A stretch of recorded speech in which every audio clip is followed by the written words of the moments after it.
이사야 43장 21절의 말씀. 짧은 한 절입니다. 우리 같이 한번 읽어보겠습니다. 같이 읽겠습니다. 시작. 이 백성은 내가 나를 위하여 지었나니 나를 찬송하게 하려 함이니라. 아멘. 자, 잘 받쳐놓으시고 마태복음 28장 18절부터 20절 말씀입니다.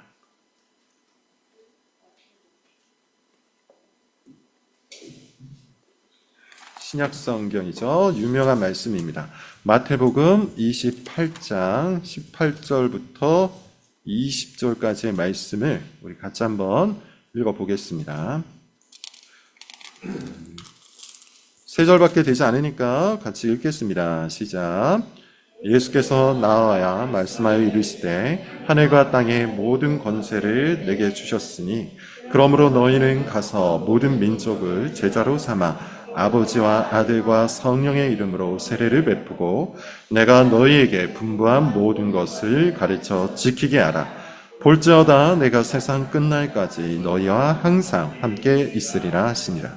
아멘. 이 두 개의 성경 구절을 통해서 그리스도 안에 있는 복 7번째 시간입니다. 다음 주까지 하면 이제 마무리가 되는데 오늘 그 전주 7번째 사명이라는 복이라는 제목으로 말씀을 전파하겠습니다.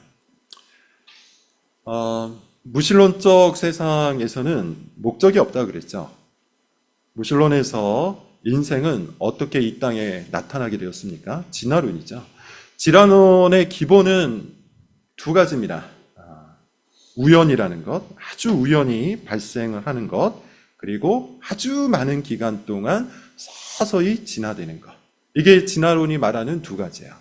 우연히 발생하고 우연히 발생된 그 생명체가 수많은 세월을 거쳐서 진화되는 것. 따라서 여러분 이 진화론에 기초한 무신론은 목적이 없겠죠. 우연히 발생했는데 목적이 어디 있겠어요? 그저 이 세상에 던져진 겁니다. 모든 생명체가 마찬가지예요. 인생도 마찬가지입니다.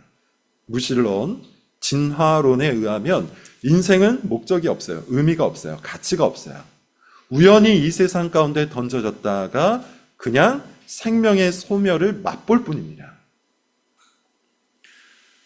사실 이 무신론적 진화론이 이 세상의 가치와 이 세상의 철학을 지배하고 있기 때문에 많은 현대인들이 오늘날을 살아가고 있는 수많은 사람들이 알 수 없는 불안에 시달리는 것이죠.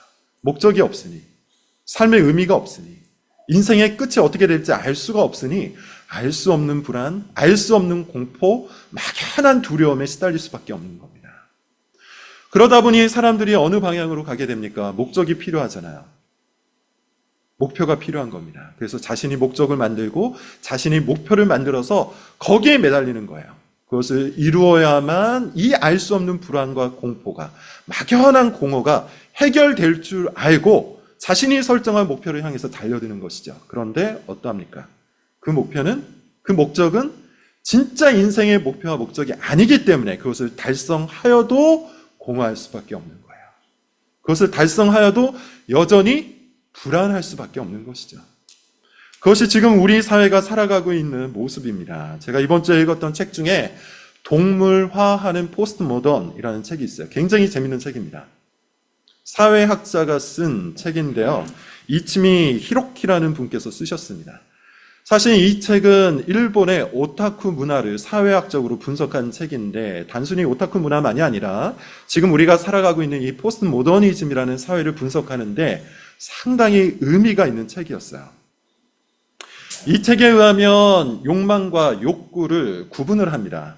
사람에게는, 인생에게는 욕망이 존재하고 동물에게는 욕구가 존재한대요. 욕망이 뭘까요? 그가 말하기를 욕망이라는 것은 목적을 향한 열망이라고 해요. 목적을 향한 열망.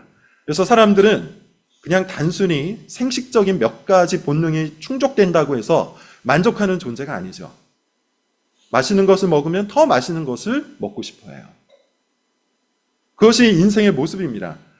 더 목적을 향해서, 목적을 향한 어떤 열망을 품고 살아가는 게 인생의 모습이에요. 그런데 이 사람의 분석에 의하면 동물은 어떠하죠? 욕구만이 있을 뿐이에요. 생식적인 욕구만이 있을 뿐이에요.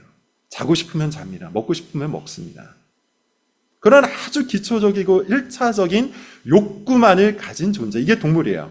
그런데 포스트 모더니즘에서는 욕망은 사라지고 목적이 있는 열망은 사라지고 아주 1차적이고 생식적인, 아주 기초적이고 본능적인 욕구만이 이 사회를 지배한다는 겁니다.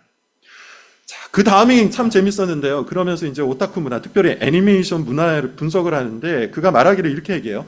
요즘 사람들은 애니메이션 혹은 영화 아니면 소설 등을 보면서 서사를 상실했다고요. 서사가 뭡니까? 목적을 향해서 나아가는 이야기들이죠. 이게 서사예요. 그런데 그는 말하기를 요즘 사람들은 애니메이션을 즐기면서 사실 서사 크게 중요하게 생각하지 않는답니다. 오히려 그 애니메이션에 있는 캐릭터들 혹은 사건들, 그런 것들을 자기랑 맞춰서, 자신의 취향에 맞춰서 취사 선택을 한다는 거죠. 전체 스토리가 어떻게 흘러가는지 잘 몰라요. 그렇지만 거기에 있는 캐릭터 한 명에 꽂혀서 그것만을 소비한다는 겁니다. 혹은 어떤 사건에 꽂혀서 그것만을 소비한다는 거예요. 그러면서 그는 이것을 사회 현상이라고 이야기하는데요. 모해 문화라고 해요. 모해는 자기 취향에 딱 맞다라는 그런 뜻이랍니다. 우리말로 번역을 하면 맞아 이런 거예요. 공감을 해주는 거예요. 아, 정말 맞아. 그러면서 MBTI 이야기를 좀 해요. 여러분, 사람을 우리는 어떻게 분석할 수 있을까요? 사람은 사실 굉장히 복잡한 존재입니다. 단순화시키기가 어려워요. 그래서 어떤 한 사람을 이해하기 위해서는 그 사람의 서사를 알아야 되죠. 어떻게 살아왔는지를 알아야 돼요. 그 사람은, 어떤 한 사람은 이야기들의 총합이에요. 그런데 MBTI라는 것은 어떠합니까? 성격 유형화 검사예요. 그래서 몇 가지 성격으로 유형화시켜서 거기에 맞춰서 당신은 이런 성격입니다. 당신은 이런 유형의 사람입니다. 단순화시켜버린다는 겁니다.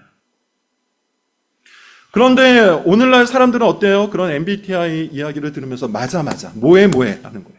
정말 맞다.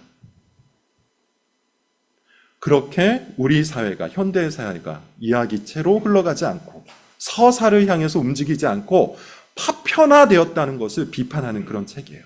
조각조각 파편화되어서 그 작은 것들에 몰입해서 살아가는 겁니다. 결국 이 사람이 말하는 가장 핵심적인 이야기는 뭐냐면 우리 사회가 목적을 잃어버렸다는 것이죠. 목적을 잃어버렸다는 거예요.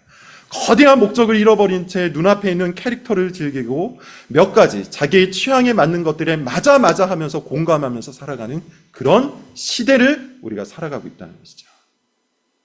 그리고 여러분, 사실 이것은 굉장히 불행한 시대입니다.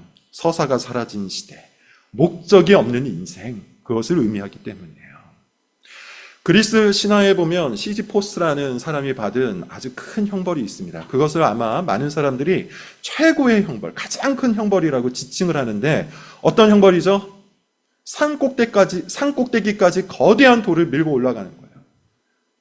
정상까지 다다르게 되면 다시 또 그 거대한 돌을 밑으로 굴려버리죠. 그러면 이 시시포스는 또 그것을 올려놔야 돼요. 이 형벌이 뭡니까? 아무런 의미가 없는 열심, 아무런 의미가 없는 노동, 아무런 의미가 없는, 목적이 없는 인생. 그것을 당시 그리스 사람들은 가장 커다란 형벌로 보았다는 거예요. 그래서 여러분, 우리가 살아가고 있는 이 시대는 두 가지 극단이 있어요. 목적을 잃어버린 채 이 이츠미 히로키가 얘기했던 것처럼 오직 눈앞의 욕구만을 충족하고 자기가 좋아하는 취향만을 즐기면서 뭐해 맞아 이것을 외치고 살아가는 그런 사람들. 조각나고 파편화된 이야기만을 붙들고 살아가는 사람들. 목적 없이 살아가는 사람들. 그리고 다른 한편에는 어떤 사람들이 있을까요? 바벨탑을 꿈꾸면서 살아가는 사람들이 있어요. 거짓된 목적. 자기가 스스로 인생에 설정한 거대한 가짜 목적을 만들고 그것을 위해서 자기 인생을 쓰는 사람들이 있죠. 자기가 스스로 구원을 얻고자, 흩어짐을 면하기 위해, 자기 이름을 내기 위해 바벨탑을 만들고자 그 인생을 다 쓰는 거짓된 인생들이 있다는 겁니다. 이 두 가지 극단 속에 우리가 살아가고 있어요. 그러니 여러분 한번 생각해 보세요. 목적이 없다는 것은 인생의 가장 커다란 재앙이 될 수밖에 없죠. 한편에는 무기력이 있을 겁니다. 공허가 있을 겁니다. 불안이 있을 겁니다. 공포가 있을 거예요. 이 모든 것들은 막연하고 이유도 알 수가 없어요. 이 막연하고 이유도 알 수 없는 모든 부정적인 감정들을 해결하기 위해서 사람들은 자기만의 목적을 향해서 달려갑니다. 그리고 그 편에는 뭐가 있습니까? 과도한 경쟁이 있을 수밖에 없죠. 과도한 경쟁 속에서 찾아오는 열등감과 비교의식, 그리고 또한 그것을 본인이 성취했을 때 찾아오는 또 병든 우월감 등등. 지금 우리가 살아가고 있는 이 모든 사회적 문제들, 정서적 문제들, 소위 말하는 정신적인 모든 질병들이 바로 목적 없는 인생으로부터 발생을 했다는 겁니다. 그러므로 여러분, 그리스도 안에서 우리가 인생의 목적, 인생의 사명을 받는다는 것이 얼마나 커다란 복입니까? 우리는 인생의 목적이 있는 존재예요. 인생의 사명을 받은 존재예요. 구약 성경을 먼저 보겠습니다. 이사야서 43장 21절. 너무 중요한 말씀인데 우리 같이 한번 다시 읽어보겠습니다. 같이 읽어보겠습니다. 시작. 이 백성은 내가 나를 위하여 지었나니 나를 찬송하게 하려 합니다. 앞서 말씀드린 것처럼 우리는 진화된 존재가 아니죠. 우연히 이 땅 가운데 던져진 존재가 아니에요. 이 말씀에 의하면 우리는 어떤 존재입니까? 창조된 존재예요. 지어진 존재예요. 만들어진 존재예요. 진화론, 거기에서는 우연과 진화로 우리가 만들어졌다고 이야기해요. 화학적 결합물에 불과합니다. 지금 우리가 하고 있는 모든 정신적인 일들, 누군가를 사랑하고 의미를 찾아 헤매고 거기에서부터 보람을 느끼고 기쁨을 느끼고 만족을 구하는 이 모든 정신적인 일들은 그저 호르몬 작용에 불과하다고 생각해요. 여러분, 만약에 우리가 화학적 결합물에 불과하고 우리가 하고 있는 그 모든 의미 있는 정신적인 일들이 호르몬 작용에 불과하다면 사실상 여러분 우리 인생에 의미가 있는 걸까요? 아무런 의미가 없는 거죠. 사랑이라는 것이, 만족이라는 것이, 기쁨이라는 것이 그저 호르몬에 의한 작용에 불과하다면 우리 인생에 무슨 의미가 있고 무슨 가치가 있겠습니까?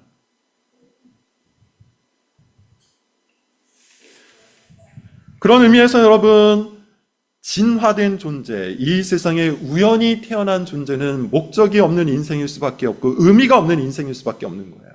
그러나 오늘 본문은 뭐라고 이야기합니까? 우리가 지어진 존재라고 해요. 지어진 존재.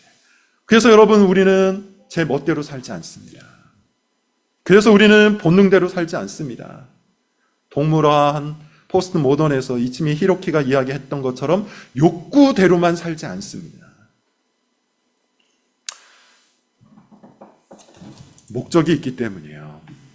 여러분 한번 생각을 해보세요. 만들어진 것들 중에 목적이 없이 만들어진 것이 있던가요? 자동차. 목적이 없이 만들어졌나요? 지금 제가 쓰고 있는 이 마이크. 목적이 없이 만들어졌나요? 여러분들이 매일 쓰고 있는 스마트폰. 목적이 없는 존재인가요? 만들어진 모든 것들은 다 목적이 있어요. 하다못해 장식품으로나마 우리가 목적을 갖고 그 어떤 것이든 만듭니다. 무엇인가를 만들었다는 것은, 무엇인가가 만들어졌다는 것은 목적이 있다는 거예요. 의미가 있다는 거예요. 가치가 있다는 겁니다. 그렇다면 여러분, 우리가 지어졌다는 것은, 만들어졌다는 것은 목적이 분명히 존재한다는 거죠. 무슨 목적입니까? 우리가 만들어진 목적, 우리가 지어진 목적이 뭡니까? 본문을 보면 내가 나를 위하여 라고 해요. 내가 나를 위하여. 여기서 말하는 나는 누굽니까? 화자가 누굽니까? 하나님이시죠.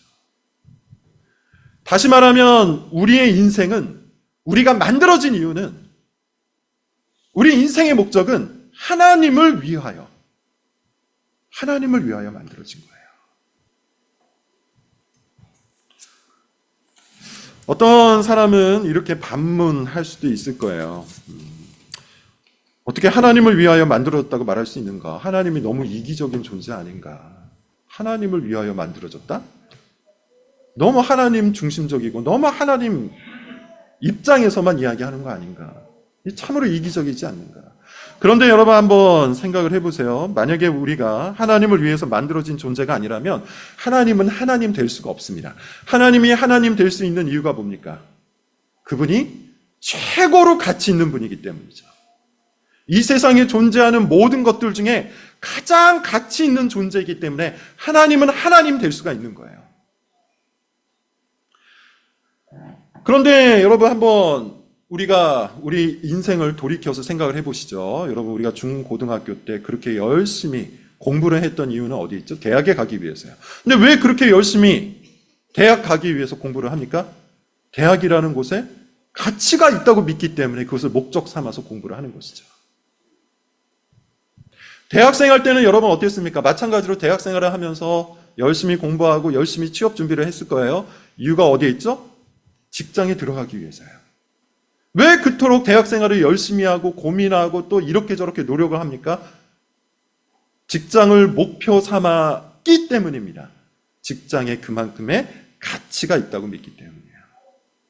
결혼도 마찬가지죠. 결혼을 하려고 우리가 애를 쓰는 이유가 뭡니까? 결혼이 우리 인생의 또 목적 중에 하나가 되는 이유가 뭡니까? 거기에 가치가 있다고 믿기 때문이에요. 자녀를 낳고 자녀를 키우는 것도 마찬가지예요. 자녀를 낳고 자녀를 키우려고 하는 이유가 어디 있어요? 왜 그렇게 열심히 하려고 합니까? 왜 사람들이 그렇게 자녀를 키우는 일에 자신의 많은 것들을 사용을 하면서 애를 쓰고 노력을 합니까?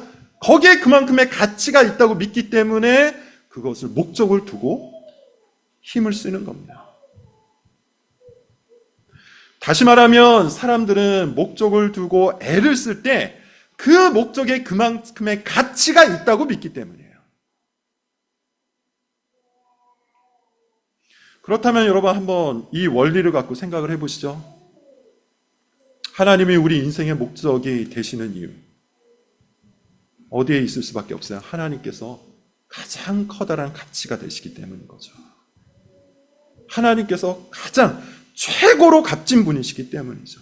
우리의 인생을 들어서 다 사용해도 우리의 인생과 바꾸어도 될 만큼의 가치, 그 정도의 값진 보석이시기 때문에 우리 인생의 목적이 되는 겁니다. 그런데 만약에 하나님께서 그 정도의 가치가 없다, 인생 최고의 가치가 아니다, 하나님보다 더 높은 가치가 있다, 만약 우리가 그렇게 생각한다면 하나님은 하나님이 될 수가 없는 거예요.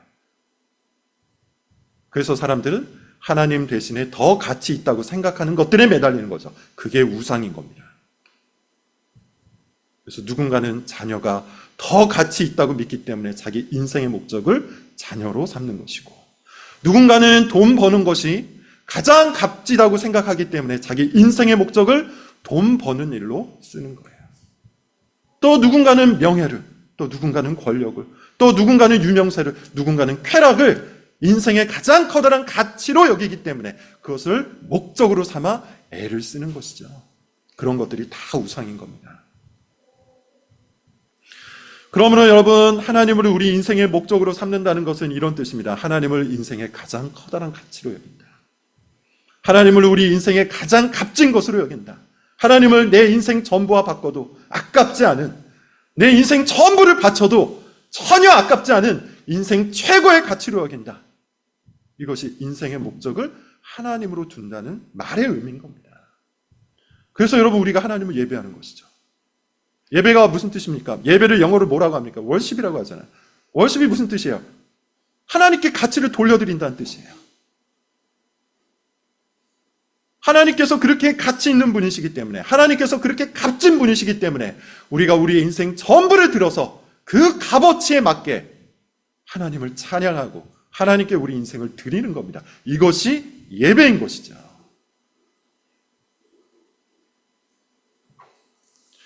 따라서 하나님을 위해서 산다는 것은 인생의 목적이 될 수밖에 없는 당연한 논리적 귀결입니다. 물론 여러분, 우리는 사소한 여러 가지 목적들이 있을 수 있어요. 앞서 말씀드렸던 바로 그런 것들입니다. 학생들은 대학교에 들어가는 것이 1차적 목적이 될 수 있겠죠. 대학생들은 취업을 하기 위해서 직장이라는 공간이 또 1차적 목적이 될 수 있어요. 직장 생활하는 사람은 거기에서 승진을 하거나 아니면 나름대로 성공을 거두는 것, 마찬가지로 1차적인 목적이 될 수 있습니다. 돈 버는 것도, 결혼을 하는 것도, 자녀를 키우고 낳는 것도, 이 모든 것들도 다 1차적인 목적이 될 수 있어요. 그러나 그것은 가장 본질적이고 궁극적인 가치, 하나님을 위해서 살아가는 우리 인생의 목적 아래에 있는 하위 목적일 뿐이에요. 다시 말하면 거기에도 가치가 있습니다. 왜 가치가 없겠습니까?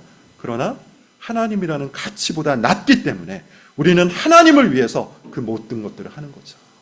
하나님의 영광을 위해서 돈을 버는 거예요. 하나님의 영광을 위해서 취업을 하는 거예요. 하나님의 찬송이 되기 위해서, 하나님을 높여드리기 위해서 결혼을 하고 자녀를 낳고 자녀를 키우는 거예요. 그것이 우리 인생의 목적이라는 겁니다. 자, 그런데 여러분, 문제가 있죠. 사람들이 하나님을 잃어버렸다는 것, 그 하나님을 잃어버렸다는 것, 인생 최고의 가치를 상실했다는 것. 죄로 인해서 사람들은 하나님을 볼 수가 없어요. 죄로 인해서 사람들은 하나님을 자기 인생 최고의 가치로 여기지 못하게 되어버렸어요. 이게 인생의 가장 커다란 문제인 거예요. 그래서 앞서 말했던 바로 그런 일들이 벌어지는 겁니다. 목적을 찾지 못해서 공허하고 불안한 삶을 살거나 바벨탑이라는 거짓된 목표를 향해서 자기 인생을 헛되게 낭비해버리는 일들이 벌어지는 겁니다. 죄 때문에 우리의 눈이 가려져서 가장 값진 것들을 찾지 못하는 것. 이게 인생의 가장 커다란 문제예요. 이 인생의 문제를 해결하기 위해서 이 땅에 오신 분이 누굽니까? 빛이신 예수 그리스도인 거죠. 그래서 우리가 예수 그리스도를 알게 되고 성령에 의해서 그리스도를 우리의 구주로 믿게 되면 우리의 눈이 열리는 겁니다. 우리의 마음이 활짝 열리는 겁니다. 우리의 눈과 마음이 활짝 열려서 누구를 보게 되는 겁니까? 하나님을 보게 되는 거예요. 인생 최고의 가치가 되시는 그분 앞에 우리가 기꺼이 나아갈 수 있게 되는 거예요. 즐거이 나아갈 수 있게 되는 거예요.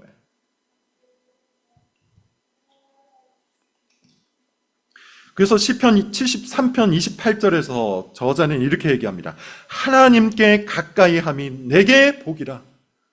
하나님께 가까이 함이 내게 복이라. 누가 하나님 앞에 가까이 갈 수 있습니까? 하나님을 자기 인생 최고의 가치로 여길 수 있는 사람이 하나님께 가까이 갈 수 있는 거죠.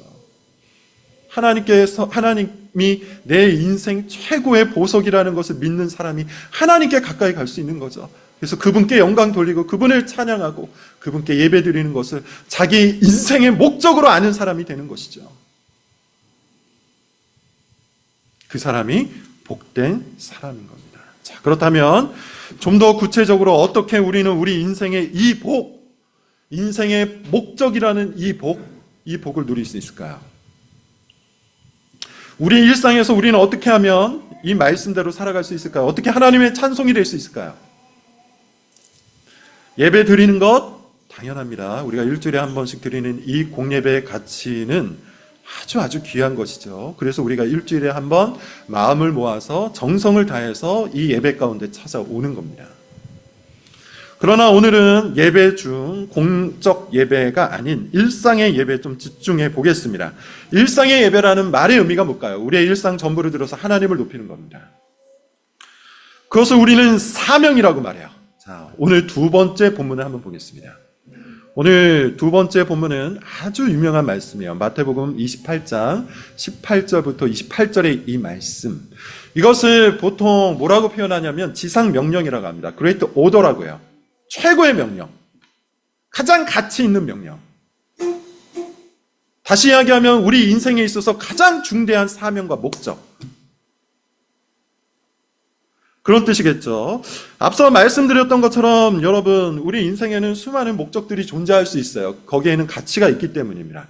제가 그걸 부정하는 게 아니에요. 계속해서 말씀드리지만 우리는 우리 인생 리듬을 따라 때로는 열심히 공부해야 돼요. 거기에 가치가 있습니다. 때로는 취업을 위해서 열심히 해야 돼요. 마찬가지로 거기에도 가치가 있습니다. 열심히 일을 해야 합니다. 또 때로는 돈을 열심히 벌어야 됩니다. 결혼을 해야 됩니다. 자녀를 낳고 키워야 합니다. 이 모든 우리 일상은 그 자체로 가치가 있어요. 그렇지만 그거보다 더 높은 가치, 그거보다 더 뛰어난 값진 것들이 존재해요. 그것이 바로 사명이죠.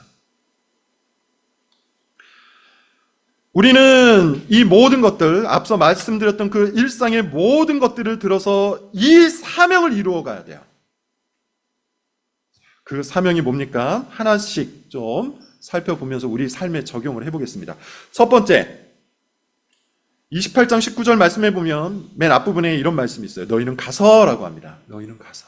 여러분, 이거 자체가 인생의 목적이잖아요. 이거 자체가 인생의 사명이잖아요. 가만히 앉은 자리에서 아무것도 하지 않는 것. 그냥 아주 소소하게 자기만의 취향을 즐기는 것. 캐릭터를 만들고 취향을 만들고 내 마음에 드는 것들만 맞아 하면서 즐기는 것. 그런 것이 아니라 지금 있는 바로 그 자리에서 나의 취향에서 일어나 가서 주님의 사명을 이루어야 되겠죠. 여러분, 신앙이라는 것은 두 가지 양면성이 있어요.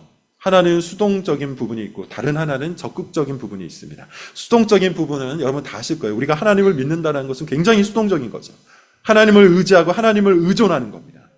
수동적인 자리에서 하나님을 기다리고 하나님의 말씀을 듣고 하나님의 말씀에 의존해서 살아가는 것. 그래서 때로는 우리의 신앙은 굉장히 수동적일 수밖에 없어요. 그러나 여러분, 그것이 전부일까요? 종종 어떤 사람들은 그걸 전부라고 착각하는데 그렇지 않습니다. 구약 성경도 그렇지만 신약 성경을 보면 많은 명령들이 있잖아요. 명령이라는 것 자체가 뭡니까? 우리에게 적극성을 요구하는 거예요. 능동성을 요구하는 거예요. 이 본문도 보십시오. 뭐라고 얘기합니까? 너희는 가라라고 하잖아요. 그냥 그대로 있어라. 내가 어떻게든 해볼게. 이렇게 말씀하지 않으세요. 너희는 가라. 주님의 목적을 이루는데 하나님께 영광을 돌리고 하나님께서 우리에게 말씀하신 바 모든 사명을 이루기 위해서 우리에게는 적극성과 능동성이 필요합니다. 일어나 가야 돼요. 주님의 말씀을 들고 우리는 가야 돼요. 세상으로 가야 돼요. 일상으로 가야 돼요. 사람들 속으로 가야 돼요. 가정으로, 직장으로, 사람들 속에서, 그리고 이 사회 속에서 하나님의 사명을 이루기 위해 우리는 적극적인 무엇인가를 해야 돼요.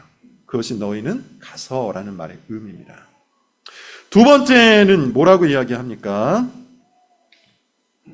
너희는 가서 모든 족속, 모든 민족을 향해 라고 이야기하죠.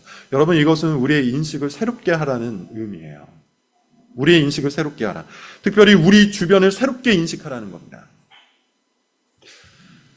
종교 통합주의 혹은 종교 다원주의가 지배하는 사회에서 우리 이웃들은 사실 지금 우리에게 어떤 의미로 다가옵니까?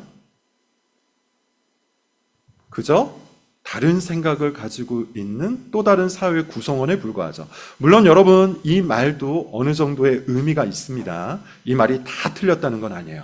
그럼에도 불구하고 지금 흘러가고 있는 이 시대의 흐름을 쫓아서 우리가 판단해 보면 우리 주변 사람들은 그저 나와 다른 생각을 가지고 있는 또 다른 사회 구성원에 불과해요. 그러나 성경의 세계관 속으로 들어가면 어떠합니까? 불신자예요. 복음이 필요한 사람들이에요. 죽음을 향해서 가는 자들이에요. 그들 앞에 지옥의 문이 열려 있는 거예요. 오늘날 사람들은 불신자라는 말을 굉장히 싫어합니다. 차별적인 단어라고 이야기를 합니다. 그래서 심지어 교회 안에서도 불신자라는 말을 쓰지 말자, 이런 운동이 벌어집니다. 죄인이라는 말은 더욱더 싫어하죠. 죄인이라는 말 자체가 굉장히 부정적이고 아주 나쁜 말이라고요. 그래서 불신자나 죄인이라는 말 대신 구도자라는 말을 쓰자고 합니다.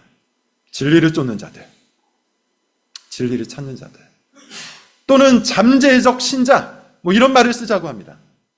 그러나 성경은 명확하게 얘기해요. 성경의 세계관에 따르면 그들은 불신자예요. 죄인이에요. 예수 그리스도의 복음이 필요한 자들이에요. 그들은 죽음과 지옥 아주 가까이 서 있는 자들이에요.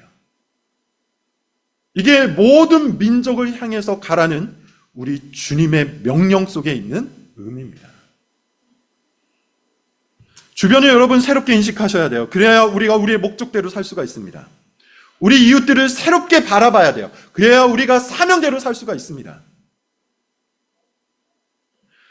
주변 사람들을, 이웃들을 그저 앞서 얘기했던 것처럼 나랑 다름같이 다른 생각을 가지고 있는 또 다른 사회 구성원에 불과하다고 생각한다면 우리는 목적대로 살 수가 없어요. 사명대로 살 수가 없어요. 그들에게 복음을 왜 전파해야 됩니까?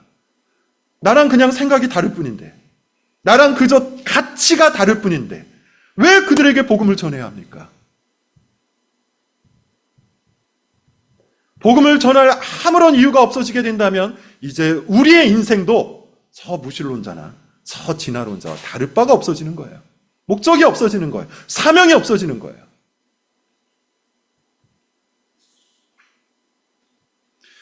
그런 의미에서 여러분, 우리는 이 말씀 그대로 모든 민족, 다시 말해서 우리 주변에 있는 모든 사람들을 향한 새로운 인식을 가질 필요가 있습니다. 그 다음에 뭐라고 이야기합니까? 제자를 삼으라고 이야기하고 있어요. 제자를 삼아 아버지, 아들과 성령의 이름으로 세례를 베풀라라고 이야기하는데, 이건 뭘 이야기합니까? 아주 구체적인 행동을 얘기하는 거죠. 그들에게 복음을 전파하라는 이야기예요. 제자를 삼고 세례를 베풀라는 것은 복음을 전파해서 그들을 불신자에서 신자로 데리고 오라는 얘기입니다. 죄인에서 의인으로 초대하라는 얘기예요. 우리 주 예수 그리스도의 복음으로 그들을 하나님 나라 천국으로 인도하라는 명령이에요. 그들에게 나아가 제자 삼고 그들의 세례를 베풀라. 여러분, 마찬가지입니다. 이거는 우리의 일상 속에서 매우 실천해야 돼요. 가정 속에서. 혹시 여러분 가족 중에 믿지 않는 사람들이 있다면 이것을 우리 평생의 기도 제목으로 삼고 기도해야 돼요. 하나님, 복음을 전할 기회를 주옵소서. 우리 부모님이, 우리 형제가, 우리 배우자가, 우리 자녀가 우리 주 예수 그리스도의 복음을 듣고 믿음으로 죄에서 의로 옮기게 하여 주옵소서. 기도하셔야 돼요. 그리고 복음을 전할 기회를 틈타서 복음을 전파하셔야 돼요. 자녀를 향해서 특별히 여러분 마찬가지입니다. 자녀를 가진 모든 사람들은 하나님께서 그 자녀를 제자 삼기를 원하세요. 그리스도의 제자로 만들어 가기를 원하세요.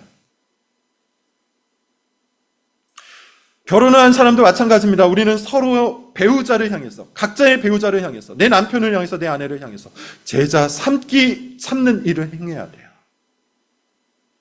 직장에서도 마찬가지입니다. 여러분, 새롭게 인식하셔야 됩니다.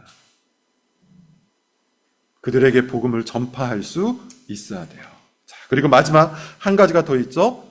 내가 너에게 분부한 모든 것을 가르쳐 지키게 하라. 그들을 양육하라는 거예요. 교육하라는 거예요. 하나님의 말씀대로 살아갈 수 있는 자로 만들어 가라는 것이죠.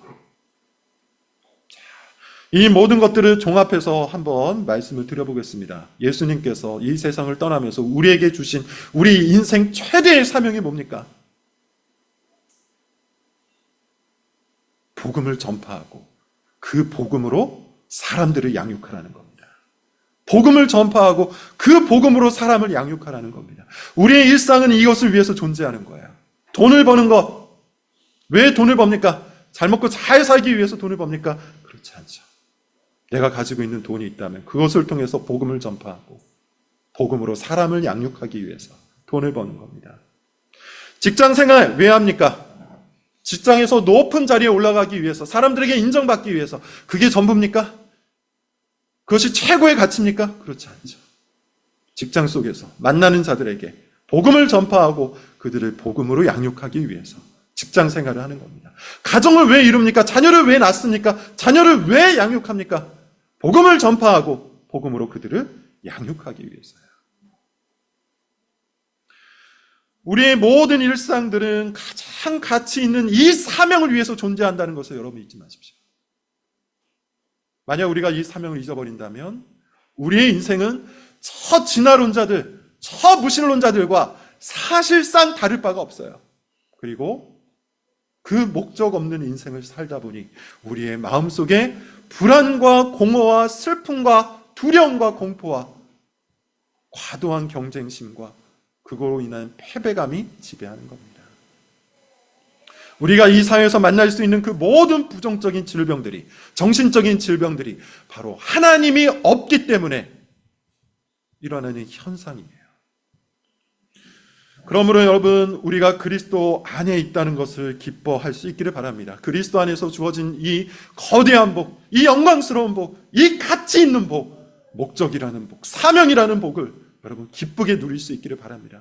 하나님을 찬송하는 인생, 예수님께서 우리에게 주신 이 사명이라는 복을 우리가 힘써 지킬 수 있기를 바랍니다. 모든 일상들은 이 더 높고 높은 가치 아래에 존재할 뿐이에요. 예수 그리스도께서 우리의 눈을 열어주셔서 그 가치를 보게 해주십니다. 그리스도 안에 있는 이 복이 우리 교회 가운데 충만하게 있기를 바랍니다. 기도하겠습니다.